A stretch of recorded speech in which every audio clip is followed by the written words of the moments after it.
I don't know why.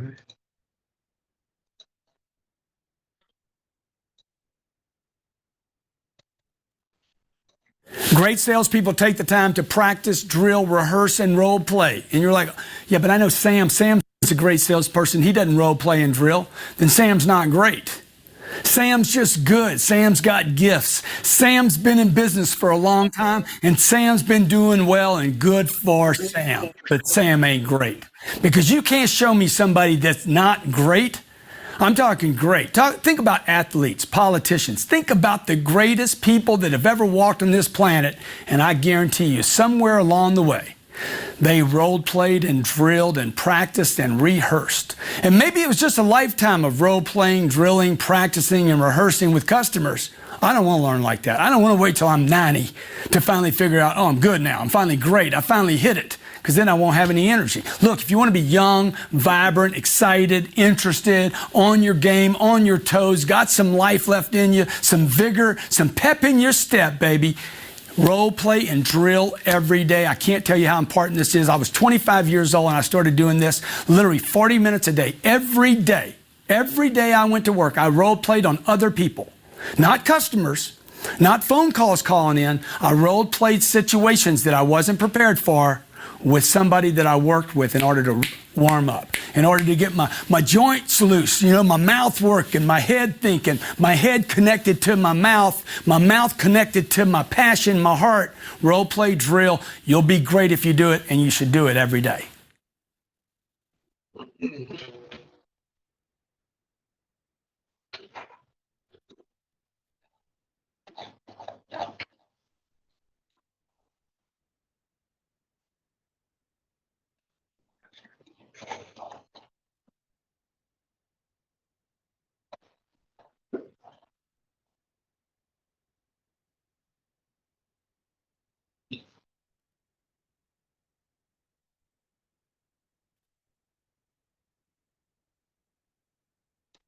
Great salespeople follow up relentlessly, just relentless, without thought, completely whacked follow-up. I recently followed up on a client, 15 phone calls. My wife, we were on vacation. My wife says, how many times are you going to call that man, Grant? I said, I don't know. Let me see how many times I've called him now. Oh, I got 15 on here in 3 days. That's 5 calls a day with no return phone call. My wife looked at me and says, it's not working. It's not working. I said, well, it's not working yet. It worked on you. She's like, what do you mean? I said, I called you for 13 months. See, relentless. You want to be relentless. Why would you make 10 phone calls and not make the 11th one? Look, what you're doing is insane now. Why would you spend 3 months working on a transaction and give up because it didn't work out? You got 3 months invested, and then what most average salespeople do, or even good salespeople do, is they give up on the 3-month deal and go start another deal for 3 months.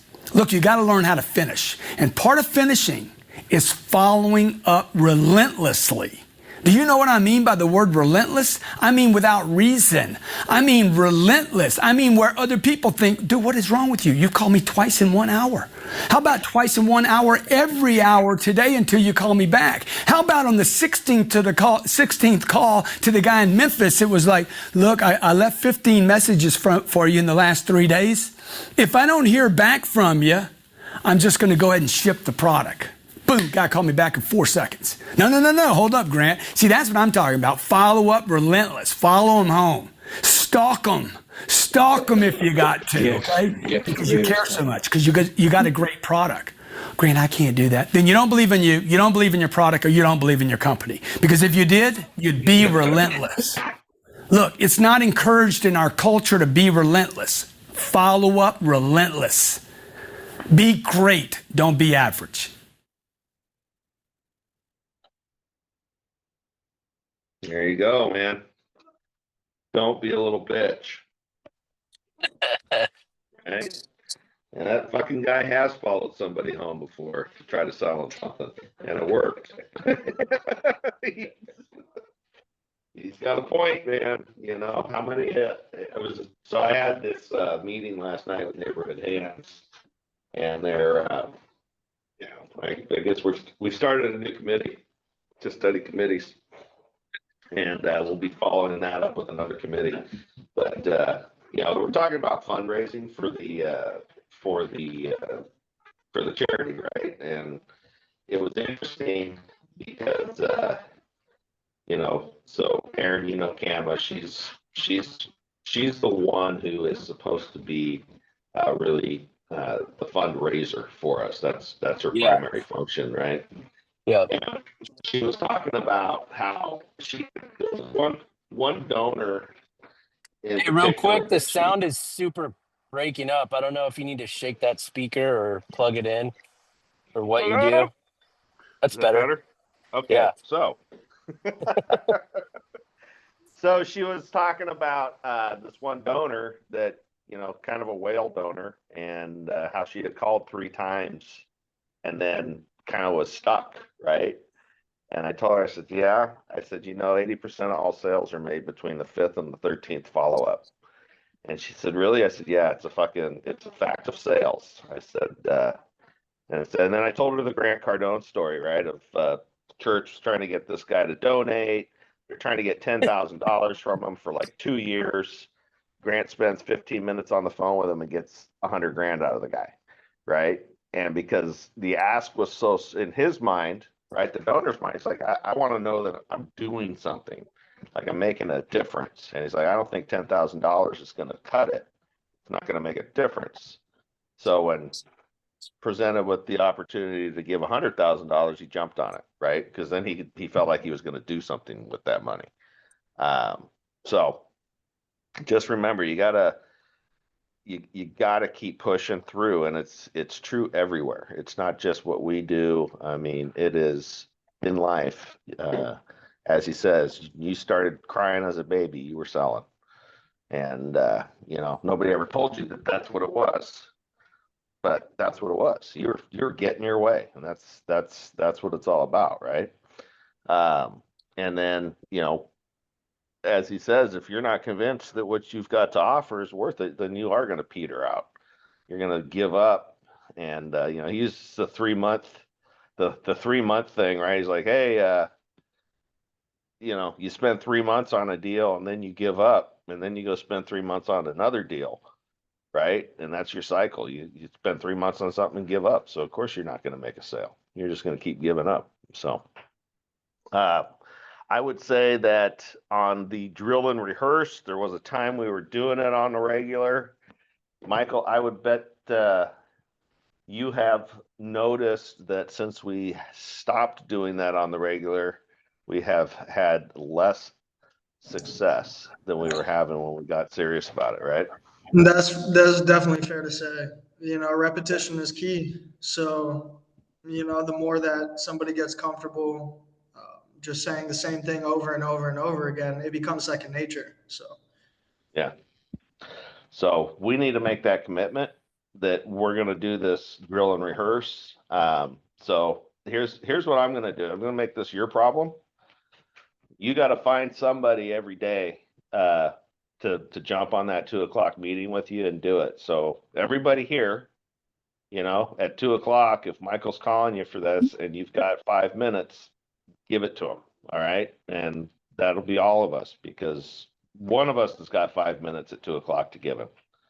So let's make this part of our commitment to each other that we're going to do this and we're going to get better at it. All right.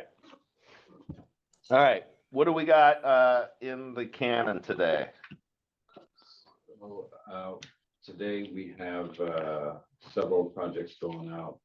Actually, two. So we got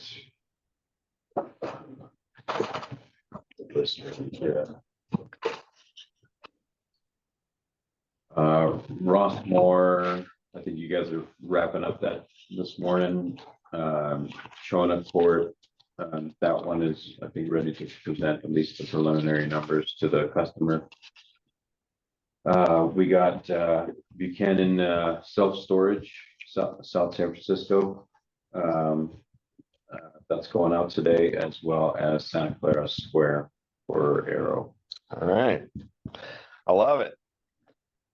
Aaron, well, I know you're down there in the south side. No, I'm pulling in right now. I already did that. Yeah. So I'll be there in a sec. Oh, Yep. So, Knocked it out. Cypress is on the board for next week. Arroyo, I'll talk to you when you get in here. We got some stuff to do with Alonso.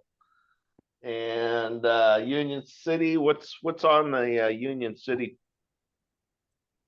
They're supposed to be paving today, overlaying that middle parking area, and then Cool. they're gonna start demoing that far little chunk of concrete next to the area we first demoed on Sunday. So that's what's on the Union City agenda. What's the docket? Yeah, we've got. I don't know what's going on with the Royal, but we're slipping on submittals and buyout for Rohnert Park. Maybe we got more time on that. I just don't want to leave it hanging too much longer, you know. Okay. So that's got to happen. I've got to do some stuff for tomorrow with the safety thing, but that shouldn't take too long. All right. So, but we'll Cool. talk about it when I get in there. Everything's All right. moving. That site walk with Shea yesterday went pretty good. So yeah, onward and upward, you know. Awesome. All right, Victor, how about you? What are you doing today? Got a little concrete pour here in Santa Rosa, and then going to be looking at another project for another builder in a bit. Just waiting confirmation on our ETA time today. That's pretty much it. And then I'm hoping I don't have to drive down to San Jose. Hopefully these people have their shit ready for the garage pour tomorrow. So What do you need to check on? I need to make sure that they have their stub outs ready, and that they have these supports for the walls removed. For whatever reason, they took today off, that whole team, just because it's Juneteenth. Yeah, Juneteenth. So Juneteenth. Yeah, so Yeah. they gave all their workers a day off, even their superintendent. So as soon as I'm done with this pour here in Santa Rosa, I'm hoping that someone can get back to me and they have a stub out ready. But if not, then I'll have to make the drive all the way down there. All right. What's the address? It's that Kingsley project where you dropped off the your skid steer. Yeah.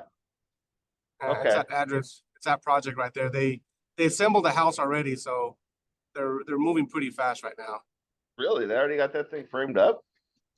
It's prefabricated steel walls, so it literally takes them about 5 days to get the house assembled. Oh, interesting. Yeah, so they have the house up already according to them. So, all right. Yeah. Well, it is down the street from my house.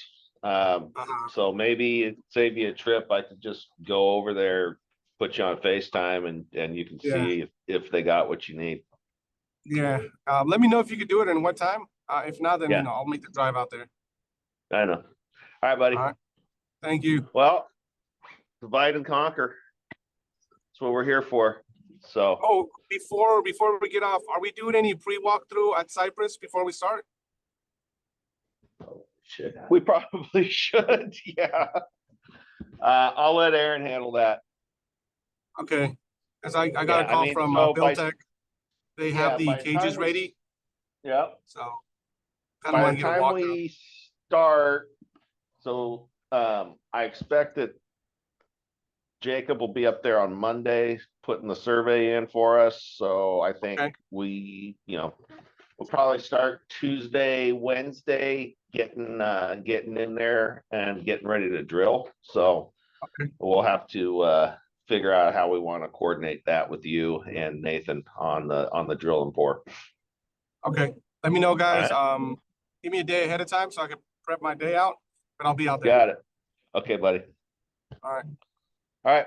We will see you all tomorrow. See you tomorrow.